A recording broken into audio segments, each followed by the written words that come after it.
Et écoute, regarde un petit peu ce Qu'est-ce que c'est que que cet j'ai décidé de accoutrement porter aujourd'hui. C'est un chapeau bien de saison, non? Tu devineras bah oui, jamais. c'est Bon, un d'accord, Pas d'accord. vraiment. Le Je suis encore canotier, au bonnet pas en laine, réellement. là. Ok, il y en a qui sont en bonnet. Mais devine où j'ai acheté ce canotier.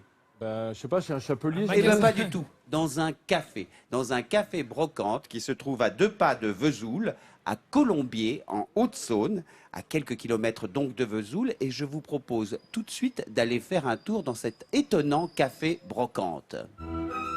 Nous sommes à Colombier, un petit village de la campagne franc-comtoise. Ici se trouve un bistrot pas comme les autres, tenu par Peter et Corinne. Tout a été chiné, tout peut être acheté. Tout ce qui est table, chaises, lampes, les vases dans lesquels je fais mes bouquets, la cuillère avec laquelle vous tournez votre café. Dans ce bar où tout est à vendre, on peut faire des affaires tout en prenant un verre. Le regard peut s'attarder sur des objets multiples et variés, comme ces coquetiers à 5 €, ce porte-savon à 15 € ou ces chapeaux à 20 €. Et tout ça est parti d'une histoire simple. Ce café original, Peter et Corinne l'ont installé dans les dépendances de leur château. L'idée a commencé à germer lorsque le couple s'est découvert une passion pour la brocante et les vides-greniers. Sur la première brocante, j'ai chopé le virus de Schiner et c'est devenu une passion qui ne m'a pas quitté jusqu'à aujourd'hui. Il y a quelques années, Peter et Corinne rachètent la dernière licence 4 de débit de boisson de leur village, sans trop savoir ce qu'ils allaient en faire. Pour ne pas être perdus, cette licence doit être utilisée dans les 3 ans qui suivent son achat. C'est ainsi que naît l'idée du café brocante. On avait la licence, on avait les lieux ici dans les dépendances, plus déjà une bonne quantité en matériel, toutes sortes de brocantes. L'idée était de refaire un lieu de convivialité, un ancien bistrot, quelque chose où les gens puissent se retrouver. Ce qui m'a toujours beaucoup plu, c'est le côté convivial, le côté on y va, on laisse ses soucis à l'extérieur et on se sent bien. Et pour que leurs clients se sentent ici un peu comme à la maison, notre couple a eu l'idée de positionner chaque objet dans la pièce adéquate. La vaisselle est en vente dans la cuisine, les bibelots dans le salon. Et la décoration, c'est l'affaire de Corinne. C'est mon dada. Mon mari n'a pas beaucoup de chance. C'est vrai que je suis assez pénible au niveau déco et toutes les fois qu'il met quelque chose, c'est jamais bon. Alors il faudra toujours que je change de place. Il me dit je fais plus rien, tu te débrouilles. Dès l'ouverture de ce café brocante en 2006, le succès est au rendez-vous. Ici, on vient pour chiner, bien sûr, mais pas seulement. C'est un petit peu entre le grenier de notre grand-mère et le rendez-vous des amis. On vient pour se retrouver, puis de regarder aussi, de chiner des petites choses. On fait du repérage en même temps. Et l'on vient de loin pour profiter de ce café brocante. C'est le cas de ce couple. Une fois par mois, Brigitte et Ezio font près de 50 km pour chiner ici.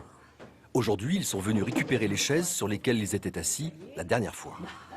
L'ambiance, la clientèle, normalement, c'est très intéressant. Also pour nous, c'est un bon changement, comme on vient ici. Corinne change souvent la décoration, alors chaque fois, c'est intéressant, c'est gardé, ça change souvent. Grâce à leur passion pour la brocante et à leur sens de l'accueil, Corinne et Peter ont su donner un supplément d'âme à tous ces objets.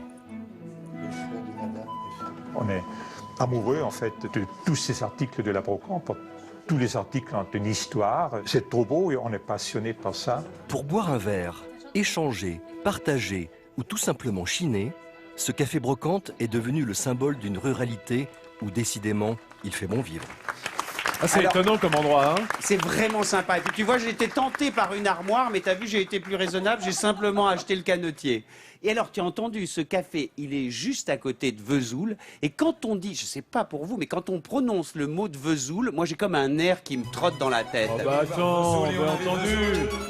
Eh oui, Jacques Brel, 1968, c'est un de ses plus grands succès. Figurez-vous que cette chanson, elle a été reprise depuis par plus de 130 artistes différents. Elle a été traduite en une dizaine de langues, en italien, en suédois, même en dalmate. Ne me demande pas de chanter, vous voulez voir dalmate? Oui, en dalmate, Je figure-toi. croyais qu'on disait du dalmatien, moi. Non, non, pas du tout. Laissons un Mais ça fait dalmatien. tâche, ça fait tâche. Alors pourquoi Vesoul, Alors Guillaume? pourquoi Vesoul? C'est la bonne question parce qu'il parle aussi de Vierzon, de Honfleur. Mais s'il a choisi Vesoul, c'est qu'il a passé une nuit dans cette très jolie cité en 1960, une seule nuit.